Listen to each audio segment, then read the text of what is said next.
7일간 무교절이 일주일간 지켜지는데 6월절은 하루고요. 7일간 누룩 없는 떡을 먹습니다.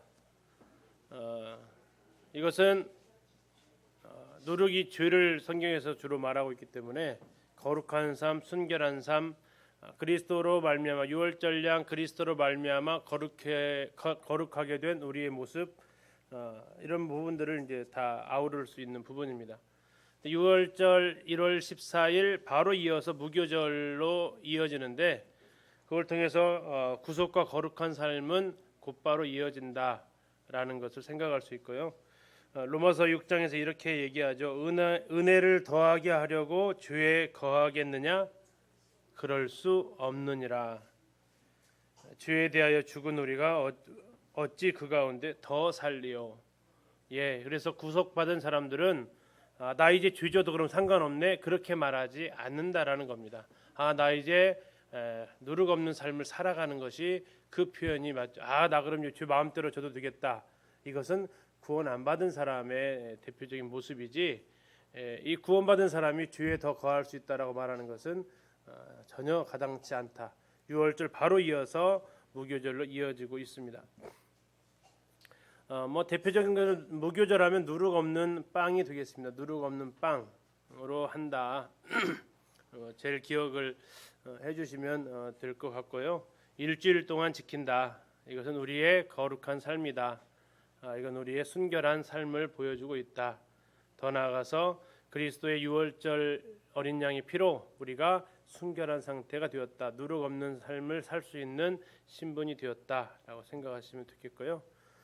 그래서 첫날 그들은 모든 누룩을 진 밖으로 다 내어 가야만 했습니다. 이 규정을 어기면 이스라엘에서 끊어진다라고 경고를 하시게 되었고요. 다시 말해서 구원받았다는 사람이 집 가운데 거할 수 없고, 그렇게 말하는 사람이라면 그는 하나님의 백성이 아니겠죠. 그리고 그들은 7일 동안 매일 같이 하나님 앞에 이제 번제, 소제, 속죄를 드리면서 하나님 앞에 거룩한 날로 모이게 되어져 있습니다. 특별히 첫날하고 마지막 날은 아무 일하지 않고 쉬도록 규정되어져 있습니다. 그 무교절 일주일 중 안에 들어있는 날이 초실절인데요. 무교절이 일주일이기 때문에 반드시 안식일 날이 끼어져 있을 수밖에 없고, 안식 후 다음 날이 이제 초실절이 됩니다. 예수님이 부활하신 날은 그 안식 후 다음 날이 주일날이 해당이 되니까 부활 주일이라고 사람들이 보통 이야기를 하게 되는 것이 안식 후 다음 날이 초실절이기 때문에 그렇습니다. 그래서 우리가 주일을 보통 지키는 이유 중에 커다란 이유 중에 하나가, 안식일은 토요일 날인데 그때는 예수님께서 무덤에 계신 날이고, 안식 후 첫날 그날은 예수님께서 무덤에서 나오신 날, 부활하신 날이기 때문에 우리가 그렇게 기억을 더 하기도 하죠. 초실절 드려지는 제물이 뭐였어요? 무슨 곡물이에요? 보리입니다. 보리. 보리와 밀 중에서 뭐가 먼저 익어요? 보리가 먼저 익죠. 우리도 겨울 지나면서 이제 보리 추수를 하고 그다음에 벼 심고 하는 것처럼 보리가 먼저 익습니다. 그리고 이제 밀이 있기 때문에 보리가 드려지는 절기가 초실절이다. 첫 이삭단. 그래서 아까 아빕이 뭔지 봤어요. 아빕 보리 한 단입니다. 그걸 가지고 하나님 앞에 드려지는 절기가 되고, 이건 고린도서 15장에서 부활의 첫 열매라고 이렇게 성경에서 언급을 하고 있습니다. 예수 그리스도가 부활의 첫 열매, 초실절. 그래서 예수님은 초실절에 부활하셔야만 했던 겁니다. 다시 말하면 이 초실절은 보리 수확이고요, 오순절은 밀 수확입니다. 곡물이 가나안 7대 산물에서 곡식 2가지, 열매 5가지라고 했는데 그 곡식 2가지와 연관되어진 것이 바로 보리는 초실절, 밀은 오순절, 이렇게 구분을 하시면 되겠죠. 그래서 초실절 날은 보리를 하나님 앞에 드렸다라고 기억하시면 되겠습니다. 이제 세계가 끝났습니다. 이제 그리고 나서 50일 이후, 초실절 50일 이후입니다. 출발이 50일이 언제부터 50일이냐? 돌아가시고 50일이 아니고 부활하시고 50일입니다. 초실절부터 50일입니다. 그래서 예수님께서 돌아가신 날짜가 아니라 부활하신 날짜가 기준이라는 것을 기억을 해주시고요. 사도행전 1장을 읽으실 때 40일 동안 함께 거하셨다는 얘기도 마찬가지입니다. 부활 후 40일이라는 얘기고 2장에 나와 있는 오순절날이라는 얘기는 다시 말해서 초실절 후 50일째 되는 날이다라고 기준점이 초실절이다. 부활이 기준점이다라고 기억하시면 되겠고요. 그들이 이제 부활 초실절 이후부터 초실절부터 날짜를 셉니다. 초실절부터 날짜 개수가 들어갑니다. 오메르 1, 오메르 2 해가지고 계속 세어 나가는데 오메르 50까지 되는 날, 그 날이 이제 오순절입니다. 구약에서는 77절 다음 날 하라고 이렇게 나와 있어요. 77절 다음 날. 신약에서는 그냥 오순절. 그래서 오순절이라는 얘기는 구약에는 없어요. 신약의 용어인데 왜 이게 붙었냐면 77절 다음 날이기 때문에 오순절이라는 용어가 생겨나게 된 겁니다. 자, 이때 오순절의 특이한 모습이 뭐냐면 무교절은 아까 무슨 공물을 드렸죠? 보리 이삭을 초실 때 이게 무교절 기간에 초실절에 보리 이삭을 드렸다면 오순절은 밀 이삭인데 또 다른 굉장히 중요한 특징 중에 하나가 무교절에는 누룩이 없어야 됐어요. 그런데 이 오순절 날은 누룩이 있어야 돼요. 누룩이 들어있는 떡을 하나님 앞에 드리라고 얘기를 하고 있어요. 자, 누룩이 들어가 있는 떡을 얘기하는데 떡 몇 개가 쓰여지냐면 2덩이가 쓰여집니다. 지금 성경 아까 그대로 찾으셨으면 지금 레위기 23장이 펴 계신가요? 레위기 23장 17절을 잠깐 보시면요. 레위기 23장 17절입니다. 너희의 처소에서 10분의 2 에바로 만든 떡 몇 개요? 2개. 2개를 가져다가 흔들지니 이는 고운 가루에 뭘 넣으라고요? 누룩을 넣어서 구웠다라고 얘기하고 있습니다. 자, 누룩을 넣은 떡 2개. 그래서 이제 성경학자들은 이것을 오순절날 이 성령께서 오셨기 때문에 오순절날 성령께서 오셨고 그럼으로써 이 떡 2개가 누룩이 들어가 있고 누룩은 죄고 죄인된 2사람이 죄인된 2 민족이 하나님 앞에 드려짐으로써 한 세 사람이 태어났으니 오순절날 태어난 그 한 세 사람이 누구예요? 교회라는 거죠. 교회 탄생이 오순절날 탄생입니다. 오순절날 교회가 태어나요. 근데 그 교회의 태어남이 어떻게 이루어졌냐고요? 떡 2덩이, 누룩을 넣은 떡 2덩이. 자, 로마서에서 누룩을 넣은 2 죄인 집단이 있습니다. 누구예요? 유대인하고 이방인하고. 유대인은 로마서 1장부터 시작해서 이제 이방인들이 죄인이다라고 1장 쭉 얘기하고 있어요. 1장 28절부터 쭉 죄의 목록도 얘기하면서 이방인들이 죄인이다라고 얘기하고 있고요. 2장 중반절 가면 유대인들도 죄인이다라고 얘기하고 있어요. 그러면서 3장 10절 가면 의인은 없나니 하나도 없다 해서 이방인이 됐든 유대인이 됐든 전부 다 뭐라고요? 다 죄인이다라고 얘기했어요. 이 구약에서 말하고 있는 이 누룩은 죄를 보통 얘기하는데 이 누룩 들어있는 두 떡덩이가 있었다고요. 그게 누구라고요? 죄인이었던 유대인과 죄인이었던 이방인이었어요. 근데 그들이 오순절날 하나님 앞에 77절날 제사로 드려졌다고요. 자, 제사로 드려져서 하나님께서 그 연락을 받으시는데 그러므로서 태어난 것이 오순절날 신약에서 가서 보니까 교회가 그날 태어나더란 얘기예요. 그래서 에베소서 2장 15절에 보니까 하나님께서 어떻게 표현하고 있어요? 잠깐 가서 확인하겠습니다. 에베소서 2장 15절을 가서 보겠습니다. 한 세 사람이 태어납니다. 에베소서 2장 15절 14절부터 보실게요. 14절 그는 우리의 화평이신지라 둘로 뭐를 만들었어요? 하나를 만들어요. 둘이 누구예요?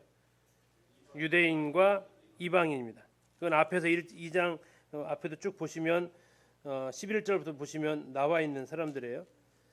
자, 둘로 하나를 만들었어요. 아직은 하나가 뭔지는 몰라요. 하나를 만들어서 원수된 것 곧 중간에 막힌 담을 헐었어요. 유대인과 이방인이 예루살렘 성전에 가면 그 이방인의 뜰을 하고 성전하고 그 담이 있었어요. 그래서 이방인들이 이 담을 넘어서 성전 안으로 들어오면 죽여도 책임 묻지 않는다라고 되어 있어요. 이 중간에 막힌 담이에요. 성전에서 성전의 중간에 막힌 담이 있는데 예수님께서 어떻게 하셨다고요? 중간에 막힌 담을 허셨어요. 뭘로? 자기 육체로 허셨어요. 죽음으로써 그 담을 헐어버리셨어요. 15절 법조문으로 된 계명의 율법을 폐하셨으니 이는 이 둘이 유대인과 이방인입니다. 자기 안에서 누구를 지었다고요?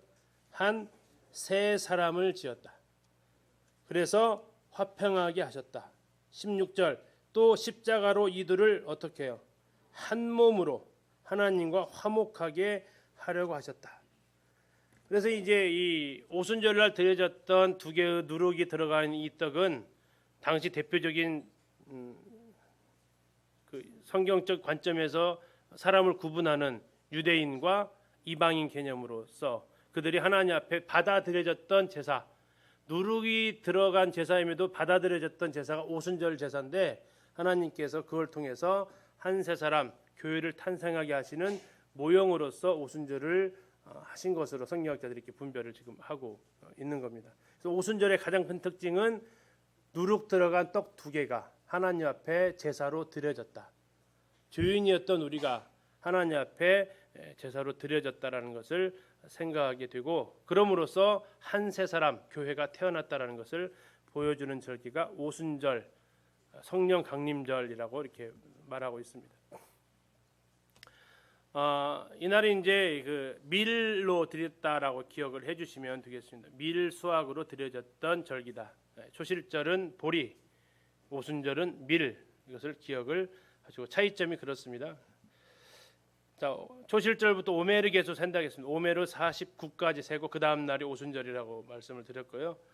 자, 그러면서 그날 잘 보시면 네 가지 제사를 그들이 이 오순절날 드리게 되는데요. 자료 없을 겁니다. 소제, 번제, 속죄제, 화목제를 드리게 되어져 있어요. 자, 여기에서 보면 소제, 유교병, 밀에다 누룩을 넣었어요. 두 집단이에요. 유대인과 이방인. 그런데 그들이 누룩이 있었기 때문에 누룩으로 제사를 드렸기 때문에 무슨 제사를 반드시 드려야 된다고요? 속죄제를 드려야 된다고. 속죄제. 왜? 누룩으로 드려져 있기 때문에 누룩이 들어간 주이기 때문에 속죄제를 드려져야 됐어요. 우리 예수님께서 속죄제로 드려지셨던 것처럼. 그리고 속죄제를 드려지니까 무슨 제사가 가능해져요? 화목제가 되어진 거죠.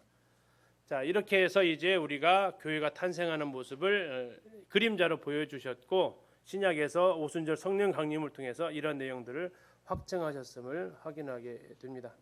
그리고 이날은 이웃을 배려해서 이게 그 밀을 농사할 때 이웃을 배려하라고 했는데 이 복음이 이방인에게 갈 것을 또 이렇게 나눌 것을 함께 생각하게 됩니다. 자, 오순절날 그들은 이것은 이제 메시아닉 유대인들인데요. 구원받은 그리스도인들이라고 생각하시면 되겠습니다. 그들은 어떻게 지키고 지난 있는가? 12일 이스라엘은 성경의 3대 절기 중 하나인 오순절을 맞았습니다. 오순절은 성경에서 수확의 첫 열매를 바치라고 하나님께서 명령하신 날이자 유대인들에게 모세를 통해 십계명을 주신 날입니다. 그리고 초대교회 당시 성령이 강림한 날로 유대인들뿐만 아니라 전 세계 기독교인들에게도 의미가 깊은 날입니다. 성경대로라면 온 나라와 국민들이 하나님께 나아가야 하는 시기이지만 텔아비브에서 열린 동성애 축제와 라마단 기간 중 무슬림들의 테러가 겹치면서 이스라엘 회복을 위해 기도하는 이들의 안타까움을 자아내고 있습니다. 이러한 상황에서도 매년 오순절마다 모여 믿음으로 밤을 새워 기도하고 찬양하는 메시아닉 유대인들이 있습니다. 메시아닉 유대인은 성경의 구약과 신약을 토대로 예수야가 메시아인 것과 삼위일체 하나님을 믿는 사람들입니다. We started praying with different shifts, focusing on repentance and dedication of the soul and spirit to God, with prayers for Arab nations, praying for all the nations around the world with different languages, and praying for the salvation of Israel, and then praying, the last one, praying for the coming of Yeshua. 날이 새면 공원에서 가족 단위로 모여 피크닉을 즐기며 이스라엘 곳곳에 흩어져 있는 메시아닉 공동체들과 반갑게 인사를 나눕니다. 오순절 피크닉은 기도와 찬양으로 영적 첫 열매를 하나님께 바치자는 취지로 26년 전 몇 안 되는 메시아닉 가정이 모여 시작했습니다. 예, 메시아닉 주라고 하는데요. 이제 아까 말씀드린 대로 예수 그리스도를 믿고 삼위일체 하나님으로서 예수 그리스도를 인정하는 사람들, 구원받은 그리스도인들 보통 얘기합니다. 이스라엘 관련되어져서 김종철 감독이 있는데 그분이 찾아가서 만나는 사람들 바로 저 메시아닉 주들을 만나죠. 이스라엘 가면 이제 갈릴리 호수를 이렇게 유람선 타고 이렇게 횡단할 때 그 갈릴리 유람선을 운영하는 사람들 또 메시아닉 주들이 운영을 하고 있습니다. 그들에게 있어서 이 이스라엘은 참 많은 만감이 교차하는 땅일 거예요. 아까 보셨던 대로 이스라엘이 가기 전까지는 굉장히 성경의 땅, 믿음의 땅 이렇게 생각을 했는데 나중에 보니까 동성애 축제 세계 제 두 번째로 큰 동성애 축제가 텔아비브에서 매년 열려요. 정말 상상할 수도 없는 일이죠. 그리고 지금 이스라엘 국회의원 선거 혹시 뉴스 통해서 보시나요? 네타냐후 총리가 아마도 또 연정에 또 실패할 것 같은데 문제는 그 제2등 당, 두 번째 당이죠. 제2당. 거기가 바로 이 동성애 옹호하는 정당이 제 두 번째 세력을 가진 정당이에요. 만약에 이제 그것이 뒤집히면 더 크게 이제 아마 활발하게 움직일 겁니다. 아예 대놓고 동성애를 지지하고 옹호하고 있습니다. 두 번째 정당의 당 대표가 이게 이스라엘 땅. 그러면서 그들에게 이제 복음을 전해야 되는 그런 책임들을 이런 절기 때마다 그들은 모여서 기도하고 있다라는 것을 볼 수 있습니다. 자, 이제 7월 달로 갑니다. 나팔절입니다. 티슈리월이라고도 하고요. 로시아샤나 뜻은 그 해의 첫머리입니다. 아까 이제 월삭은 그 달의 첫머리다라고 했다면 이 나팔절은 해의 첫머리, 그러니까 1월 1일이라는 뜻이죠. 이날도 역시 아무 노동을 하지 못하도록 되어져 있고 성경에서 두 가지로 얘기하는데 교회 휴거, 근데 휴거는 어쨌든 이렇게 되어지면 날짜 예정이 되어져서 아니고 보통 아닐 것으로 분별을 합니다. 이건 교회와 관련된 내용인데, 근데 이제 그 나팔 마지막 나팔 데살로니가서에 나와 있는 그 부분. 그래서 이 종말론자들에게 있어서 마지막 나팔에 대해서 성도들이 홀연히 다 휴거된다라고 성경에 기록되어져 있거든요. 혹시 기억나세요? 그 말씀이? 근데 그 마지막 나팔이 또 한 군데 나와 있는 데가 있어요. 계시록에 나와 있거든요. 예. 그래서 계시록에 7가지 심판이 나와 있죠. 7인, 7나팔, 7대접 심판이 있어요. 그래서 거기에 7번째 나팔, 이 마지막 나팔이고 그것이 불려지면 7대접 심판이 일어나요. 그래서 이 종말 우리랑 다른 종말론을 가지고 있는 사람들은 데살로니가전서에 나와 있는 그 마지막 나팔에 우리가 다 들림 받을 거기 때문에 성도들은 환란을 통과한다라고 가르쳐요. 7인의 심판을 견뎌야 되고 6번째까지의 나팔의 심판까지 견디고 나서 마지막 나팔, 그러니까 대접 심판은 안 받지만 인과 나팔의 재앙은 견뎌내야 된다라는 거예요. 아까 뭐 장로님이 잠깐 얘기했지만 그래서 사람들이 막 공동체 생활하려고 지금 막 지하 벙커로 들어가는 사람도 있고 산속으로 들어가는 종교 집단들이 있어요. 그들이 믿는 신앙이 인과 나팔까지는 견뎌야 되니까 그때 가면 어려우니까 지금 가서 미리 터전 닦아놓고 하자. 매매를 할 수 없으니까 우리가 자급자족하자. 그렇게 생각을 하고 있어요. 이게 바로 이제 이 교리나 신학이 가지고 있는 굉장히 영향력이죠. 바르게 알아야 되는 거죠. 그래서 근데 거기서 나와 있는 데살로니가전서에 나와 있는 그러면 그 마지막 나팔에 우리가 다 홀연히 변화한다. 그럼 그 나팔하고 계시록에 나와 있는 그 나팔이 같은 나팔이냐 이거죠. 근데 첫째로 쓰여진 순서로 계산을 한다면 데살로니가전서가 먼저 쓰여졌을까요? 계시록이 먼저 쓰여졌을까요?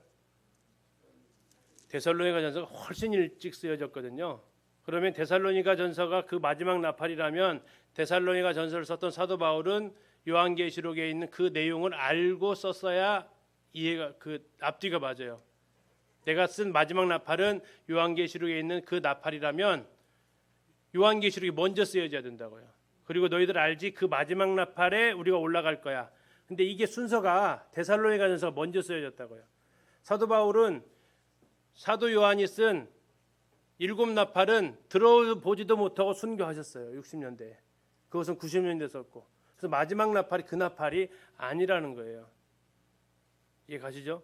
안 가시면 나중에 개인적으로 질문하십시오. 자, 나팔절 이렇게 보시면 나팔을 불어서 기념한다고 해서 나팔절이고요. 설날입니다. 지난번 보여드렸던 소파르 양각 나팔을 불어서 하게 됩니다. 그러면 어떻게 이것을 할 수 있느냐? 그들은 달을 기준으로 한다고 했는데 7월 초하루니까 월삭이죠. 월삭의 기준은 뭐냐면 달이 뜨는 시각입니다. 근데 달을 몇 명이 봐야 되냐면 3명이 봐야 돼요. 3명이 달을 딱 보면 이 사람들은 바로 사내들인 공회로 뛰어와요. 뭐하라고 뛰어올까요? 달 떴습니다 하면서 뛰어와요. 근데 한 명이 와가지고 인정 못 받아요. 2명, 3명까지 와야 인정받아요. 그리고 그 3명에게는 특혜를 줘요. 예, 여기 왔으니 수고에 해당되는 어떤 특혜를 주게 돼 있고 3명으로부터 달 떴다라는 보고를 받으면 공식적으로 이제 초하루의 시작을 알리게 됩니다. 특별히 이제 이 나팔절에는 저녁부터 아침까지 일정한 시간 간격으로 나팔을 불게 되어져 있고 특별히 느헤미야 8장에 보면 그들이 수문 앞 광장에 모여서 하나님의 말씀을 7월 1일부터 듣게 되어서 초막절 끝날 때까지 계속 말씀을 들었다는 내용이 느헤미야 8장에 나와 있습니다. 이스라엘의 그 성경에 보면 2가지 나팔이 나와요. 절이 없습니다. 하나는 은나팔이고요. 하나는 쇼파르라는 양각 나팔입니다. 은나팔은 언제 쓰여졌냐면 사람들 출발하고 행진하고 할 때 민수기 10장 1절에 이렇게 나와 있어요. 여호와께서 모세에게 일러 가라사대 은나팔 둘을 만들되 쳐서 만들어서 그것을 회중을 소집하며 진을 진행하게 할 것이다. 은나팔이 불려지면 움직인다라는 뜻이고 이 쇼파르라는 양각 나팔은 종교적인 행사 때 불게 되어져 있습니다. 이 감람산에서 이게 양각 나팔은 아닌데 이건 굉장히 큰 나팔인데요. 이걸 가지고 부르는데 자 이들은 이 나팔을 4번에 걸쳐서 부르는 모습을 볼 수 있어요. 요즘 유대인들입니다. 이건 이제 히브리어인데 첫 번째 이제 이분이 부를 때 이 말을 하고 해요. 그러니까 한번 보시고 나팔을 어떻게 부르는지 한번 보시면 좋겠습니다.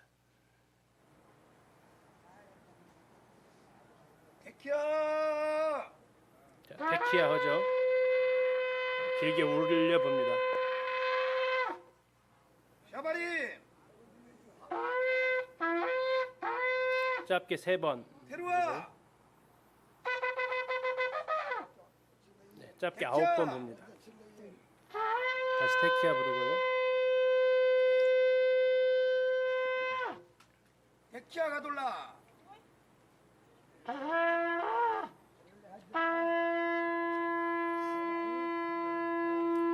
마지막은 최대한 길게 부릅니다. 숨이 더 이상 못 부를 때까지.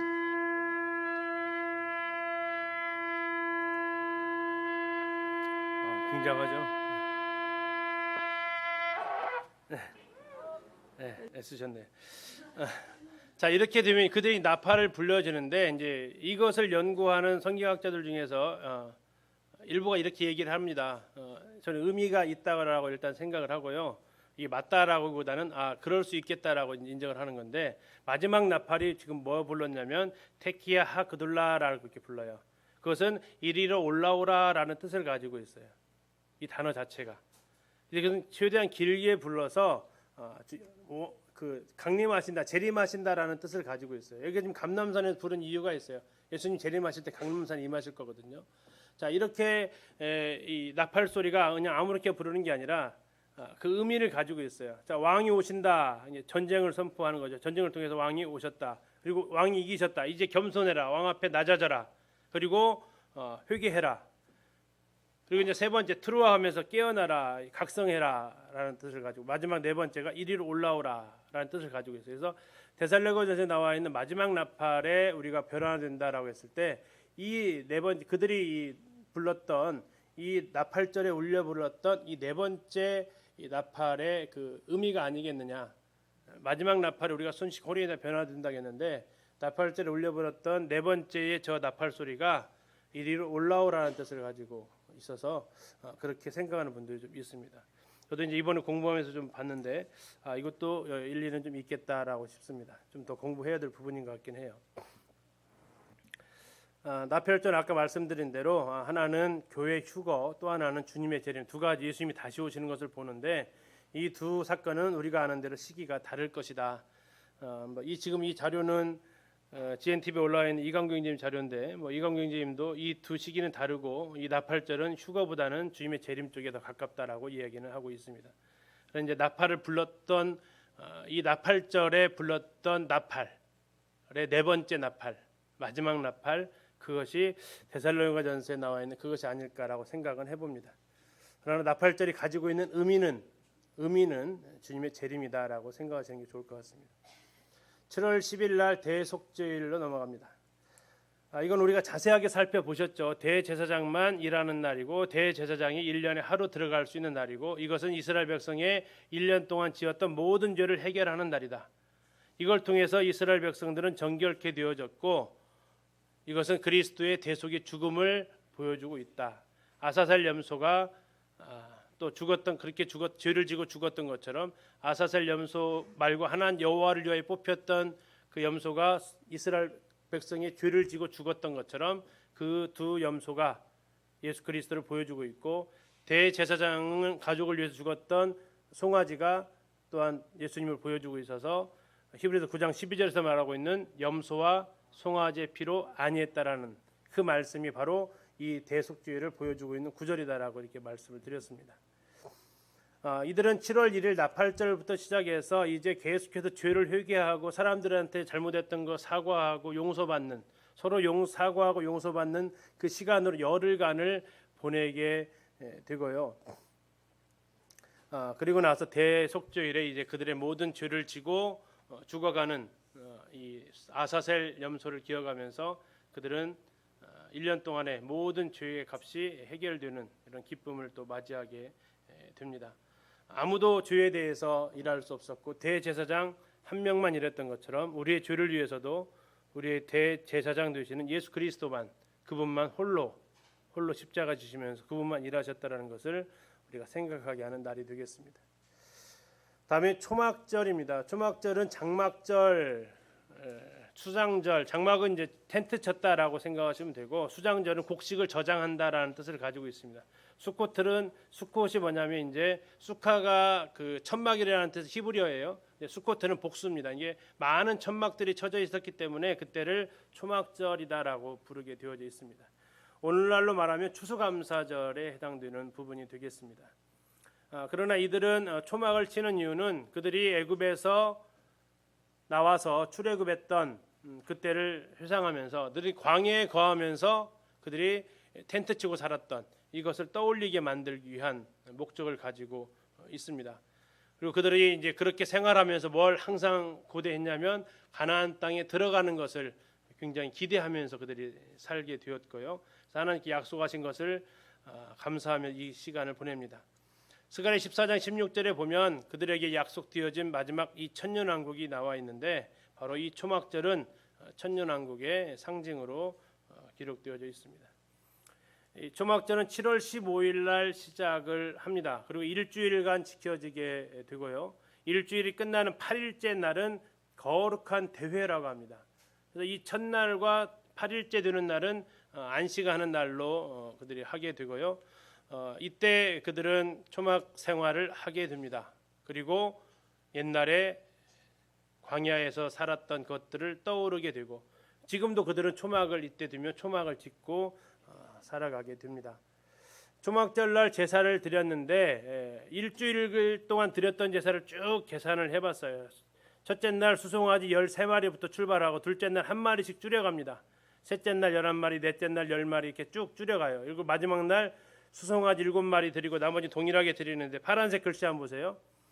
도합 일주일간 드려진 송아지 70마리, 순양 14마리, 어린 양 98마리, 염소 7마리. 자, 공통점이 뭘까요? 다 뭐의 배수예요? 7의 배수예요. 완전수의 배수예요. 초막절은 완전한 마지막이에요. 마지막 절기. 완전수의 배수가 다 7의 배수로 되어져 있어요. 왜 도대체 13마리 시작을 했나? 딱 따져보니까 70마리예요. 성경은 이스라엘 백성들이 이런 숫자와 관련되어져서 굉장히 잘 활용을 하죠. 대표적인 것이 마태복음 1장에 나와 있는 예수님의 족보 14대, 14대, 14대 그것도 다 7의 배수거든요. 그렇게 해서 그들은 구분을 또 하기도 합니다. 초막절날 그들은 역시 하나님 앞에 제사를 드리게 됐고요. 이제 중요한 것이 면제년은 안식년입니다. 그때 초막절에 7년마다 한 번씩 그들은 율법을 낭독하도록 되어져 있었어요. 7년마다 한 번씩. 신명기 31장에 나와 있는데 그래서 그들은 지금처럼 우리가 개인 성경이 없었잖아요. 그죠? 그들은 대제사장들만 이렇게 그들만 이렇게 성경을 갖고 있었기 때문에 백성들이 평상시에 성경을 읽을 수 있는 방법이 없었어요. 그래서 7년마다 한 번씩 그들은 모여가지고 뭐를 했다고요? 성경을 읽어줬어요. 그래서 이제 어떤 분은 맞다. 그래서 적어도 교회는 7년에 한 번씩 성경을 전체적으로 설교를 해줘야 된다. 근데 이들은 이제 성경을 한 권만 했으면 됐거든요. 신명기. 근데 지금 우리는 몇 권을 해야 돼요? 66권을 하다 보니까 그럼 이거 지금 하고 있는 한 3년은 걸릴 것 같아요. 어쨌든 이렇게 해서 그들이 계속해서 이 초막절의 이 기간은 하나님의 말씀이 선포되어지는 날로 활용을 했다는 거죠. 그리고 레위기 23장에 보면 네 가지 식물을 치어라고 했어요. 네 가지 식물. 네 가지 식물을 가리켜서 지금 히브리인들은 아르바미님이라고 합니다. 자, 네 가지 식물이 뭐냐면요. 이따 볼게요. 지금 이게 지어놓은 게 뭐 같아요? 가건물 아니고요. 가건물 아니고 초막입니다. 그래서 이스라엘 백성은 이런 아파트를 지을 때 반드시 초막을 지을 수 있게끔 볼록볼록 베란다가 이렇게 튀어나와져 있어요. 그리고 없는 데는 이 옥상 위에다가 초막을 짓게끔 구성되어져 있어요. 종교인들이 주로 이제 이렇게 절적에 지키게 되죠. 자, 아까 말씀드린 아르바미님이라는 네 가지 열매는 이 네 가지를 보여주고 있어요. 하나는 이 실과 과일이 하나 있고, 다음에 무성한 가지가 있고, 종려나무 가지, 시내버들이 이렇게 있습니다. 자, 에트로그라고 하는 그 열매인데요. 이렇게 나무가 이렇게 생겼어요. 뭐처럼 닮았어요? 여주, 유주, 유주라고 그래? 또 유자. 자, 자르면 이렇게 생겼어요. 여주같이 생겼어요? 여주는 아닌 것 같아요. 제가 먹어보니까 여주는 맛은 없더라고요. 얘는 되게 맛있는 과일이에요. 그 다음에 이제 들여졌던 것이 종려나무입니다. 대추야자라고 여기에 이제 대추야자가 매달리죠. 이스라엘 갔다 와서 한 번은 드셔보실 거예요. 대추야자가 있고요. 다음에 무성한 화석류나무 가지가 있습니다. 이것을 이렇게 하나 과일하고 세 가지를 묶게 되어 있어요. 그래서 아름다운 실과 다음에 종려나무 가지, 무성한 가지, 시내버들.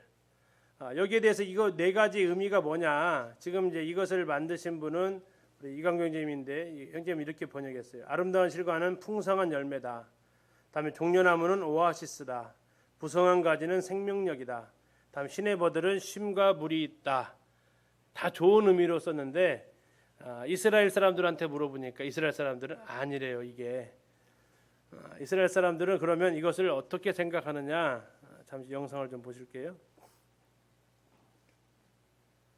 유대인의 나라 이스라엘 중에서도 특히 종교인들이 몰려 사는 곳을 제가 가봤는데요. 메아시아림은 특히 이제 이 초막 지을 수 있게 대속절이 다 끝나고 해놨어요. 초막절을 맞기까지 그죠? 우선은 이 초막을 짓는 곳이 베란다, 그다음에 옥상, 안바닥.